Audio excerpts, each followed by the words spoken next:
할렐루야! 우리 선하신 예수님 찬양합니다. 늘 주님 바라보며 한 걸음 한 걸음 나아갈 때 어떠한 시련과 어려움 가운데서도 하나님의 그 은혜로 빛나게 또는 존귀하게 하나님의 그 복으로 우리를 채워주시고 확인시켜주시고 알게 하실 것입니다. 성령 하나님 의지하며 이 아침 함께 시작하길 원합니다. 3월 29일 화요일 아침 예배 성삼위 하나님께 올려드립니다. 우리 다 함께 사도신경으로 신앙을 고백하며 이 아침을 시작하기 원합니다. 전능하사 천지를 만드신 하나님 아버지를 내가 믿사오며 그 외아들 우리 주 예수 그리스도를 믿사오니 이는 성령으로 잉태하사 동정녀 마리아에게 나시고 본디오 빌라도에게 고난을 받으사 십자가에 못 박혀 죽으시고 장사한 지 사흘 만에 죽은 자 가운데서 다시 살아나시며 하늘에 오르사 전능하신 하나님 우편에 앉아 계시다가 저리로서 산자와 죽은 자를 심판하러 오시리라. 성령을 믿사오며 거룩한 공예와 성도가 서로 교통하는 것과 죄를 사하여 주신 것과 몸이 다시 사는 것과 영원히 사는 것을 믿사옵나이다. 아멘. 오늘 하나님의 말씀은 마가복음 10장 46절부터 52절까지입니다. 마가복음 10장 46절부터 52절까지입니다. 그들이 여리고에 이르렀더니 예수께서 제자들과 허다한 무리와 함께 여리고에서 나가실 때 디메오의 아들인 맹인 거지 바디메오가 길가에 앉았다가 나사렛 예수시란 말을 듣고 소리질러 이르되 다윗의 자손 예수여 나를 불쌍히 여기소서 하거늘 많은 사람이 꾸짖어 잠잠하라 하되 그가 더욱 크게 소리질러 이르되 다윗의 자손이여 나를 불쌍히 여기소서 하는지라.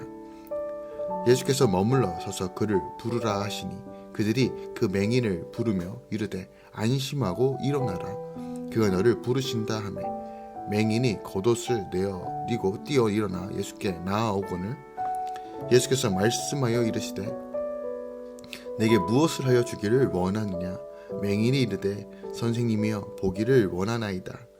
예수께서 이르시되 가라 내 믿음이 너를 구원하였느니라 하시니 그가 곧 보게 되어 예수를 길에서 따르니라. 아멘. 하나님의 말씀입니다. 오늘 말씀은 예수님께서 제자들과 여리고로 가실 때 맹인 거지 바디메오가 다윗의 자손 예수여 나를 불쌍히 여기소서라고 외치며 또한 그 외침을 통해서 그 믿음을 통해서 구원을 얻고 치유함을 받는 사건이 기록되어 있습니다. 이 본문의 말씀은 주일 설교죠. 바로 삭개오 사건이 있기 바로 전에 있었던 맹인을 고치는 사건과 같은 사건입니다. 오늘 본문 말씀을 조금 더 절별로 살펴보겠습니다. 먼저 46절부터 47절까지 이 맹인의 믿음의 선포와 절규가 기록되어 있습니다. 예수님이 십자가를 지러 예루살렘으로 올라가고자 여리고를 지나가십니다. 이때 맹인 거지 바디메오가 예수님이 오셨다는 말을 듣고 선포하며 소리치며 나아갑니다. 다윗의 자손 예수여 나를 불쌍히 여기소서라고 소리 지릅니다. 그는 예수께 자신이 무슨 죄로 맹인이 되었는지 따져 묻지 않습니다. 자기가 죄인인 것을 인정하고 예수께서 자신의 구원자이심을 알았기 때문입니다. 그러자 예수님은 그의 확신과 갈망, 믿음을 칭찬하시면서 그의 눈을 낫게 해주십니다. 주님은 내가 죄인임을 인정하고 그분 향한 믿음으로 나를 불쌍히 여겨주시길 간구하는 기도에 반드시 주목하시고 응답하신다는 거죠. 48절부터 50절까지는 당시 이 바디메오의 행동에 주위 사람들의 반응이 나와요. 바디메오의 간절한 외침에 예수께서 가던 길을 멈추십니다. 그의 간절한 기도가 예수님의 발걸음마저 멈추게 한 것이죠. 하지만 많은 사람이 그를 꾸짖습니다. 그들은 맹인에 대한 편견에 사로잡혀 있기에 그를 예수님의 시선으로 바라보기보다는 천덕꾸러기쯤으로 여긴 것이죠. 그러나 예수님은 바디메오의 애통함을 보시고 그를 부르십니다. 나의 편견과 선입견이 내 곁에 있는 가족이나 지체가 주께 나아가는데 걸림돌이 될 수 있다는 거죠.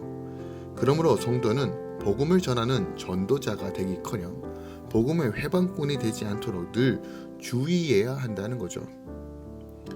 51절부터 52절까지는 이 바디메어의 간절한 소원이 기록되어 있어요. 예수님께서 부르시자 바디메어가 자신의 겉옷을 버리고 예수께 나옵니다.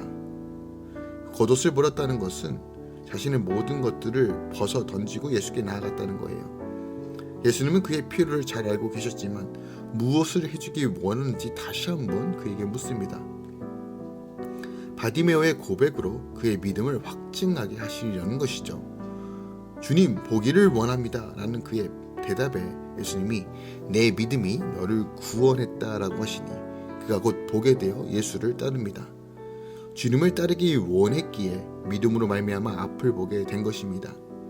내가 구하는 것의 목적이 구원에 있을 때 하나님의 뜻을 깨닫고 성도의 기업을 얻게 되는 것이죠. 믿음으로 주를 따르는 것이 바로 제자의 삶이라는 거죠. 오늘 본문 말씀을 통해서 우리가 더 깊이 묵상할 것이 무엇이 있을까요? 48절 말씀 한 번 더 보기 원합니다. 48절에 보면 예수님이 주변의 사람들을 예수께서 자비를 호소하는 바디메오를 꾸짖어 잠잠하라고 하였습니다. 바디메오가 주님께 나아가는 데는 많은 장애물이 있었어요. 주위 사람들의 거센 제지가 있었죠. 주위의 군중들도 아마도 예수님의 예루살렘 행이 늦어지는 것을 못마땅히 여겼던 것 같아요. 그리고 소리치는 바디메오를 제지했던 것입니다.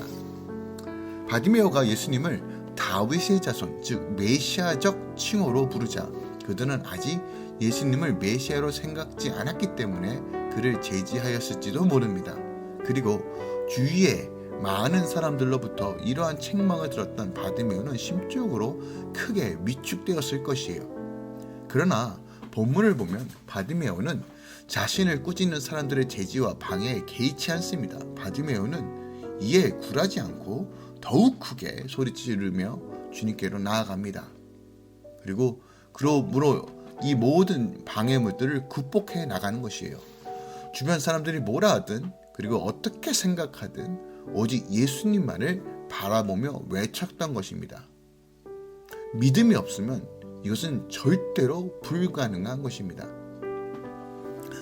주일 본문이죠. 누가복음 19장 1절부터 10절에는 우리는 삭개오를 만나게 되는데 그가 키가 작고 사람들이 많아 예수님을 볼 수 없게 되자 돌 무화과 나무 위로 올라가죠. 자기 자신의 핸디캡과 타인의 방해를 슬기롭게 극복한 것이죠.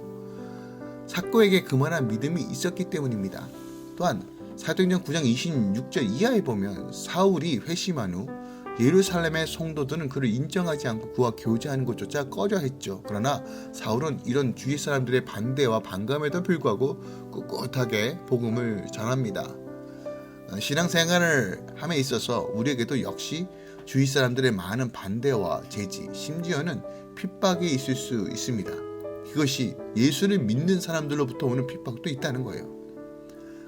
그리스도인은 예수께서 상상순에 말씀하신 것과 같이 예수님을 따르는 이유는 하나만으로 모욕과 핍박을 받을 수 있다는 것을 기억해야 합니다. 오늘날 우리의 직장과 가정과 학교 등 우리가 살고 있는 이 모든 삶의 영역에서 육체적 박해가 아닐지라도 예수님을 믿는다는 이유만으로 정신적이고 또한 감정적인 압박과 어려움을 겪기도 할 거라는 거죠. 그러나 그리스도는 이런 분리의 아픔에 결코 굴복해서는 안 됩니다. 오히려 주님께서 지상 사역 동안에 보여주신 모범에 따라 이런 분리의 아픔과 고통을 기쁨으로 자랑스럽게 맞이해야 한다는 것이죠. 그리스도인들의 고통은 때로 동료 그리스도인으로부터 올 때도 있지만 그럼에도 불구하고 우리가 늘 하나님을 바라볼 때만이 여전히 소망과 믿음과 승리한 삶으로 나아갈 수 있다는 거예요. 지상의 교회는 완성된 천국이 아닙니다. 이 땅은 그 완성된 천국을 향해 나아가는 삶, 그리고 하나님의 사명으로 이 땅 가운데 하나님 나라를 세워가는 것입니다. 천국이 되어가는 곳이기 때문에 따라서 여전히 죄인들의 모임이 교회이라는 거죠. 그러므로 우리가 함께 연합하고 헌신하고 주님 바라보며 그 가정 가운데 때론 상처도 받고 어려울 수도 있지만 그것에 굴복하는 것이 아니라 오늘 본문의 바디메오처럼 삭개오처럼 또한 바울처럼 슬기롭게 그 상황을 극복해나며 주 예수 그리스도만 바라보며 온전케 하신 하나님 앞에 순복하며 나아가야 한다는 것이죠. 그때 우리 안에 참된 구원의 기쁨과 즐거움을 유지하며 지키며 나아갈 수 있다는 겁니다. 오늘 우리 삶 가운데 또한 여러분 삶 가운데 하나님의 충만함이 함께하길 예수 그리스도로 축원드립니다. 기도하겠습니다. 주님, 오늘 바디메오가 예수님이 지나가신다는 그 소식을 듣고 다윗의 자손 예수의 나를 불쌍히 여겨달라고 외쳤던 것처럼 하나님, 우리 삶의 절대적 소망과 구원은 예수께 있음을 봅니다. 예수님만이 나를 구원할 수 있고 예수님만이 나에게 회복을 줄 수 있다는 이 사실이 꺾이지 않기 원합니다. 주님, 때에 따라 내리시는 하나님의 은혜로 채워주시고 알게 하시고 깨닫게 하여 주셔서 하나님의 풍성하신 가운데 흘려보내게 하여 주시고 견디게 하시고 승리케 하여 주시옵소서. 할렐루야. 다음 세대들 가운데 지혜와 명철을 더하여 주셔서 우리 자녀들을 통해서 하나님이 분명히 살아 역사하심을 보게 하여 주시옵소서. 오늘 하루도 주님께 맡겨드립니다. 하나님의 선하심을 기대합니다. 이제는 우리 주 예수 그리스도의 은혜와 우리 하나님 아버지의 놀라우신 사랑과 성령님의 내리셨던 충만 역사하심이 오늘도 주님 어떠한 상황이든 간에 다윗의 자손 예수의 나를 불쌍히 여겨달라는 그 궁핍한 마음과 간절한 소망으로 주님 바라보며 기도하며 나아가는 모든 할렐루야 구성 가운데 또한 이 아침에 함께 예배드리는 모든 성도들의 삶 가운데 이제부터 영원까지 함께 있을지어다. 아멘.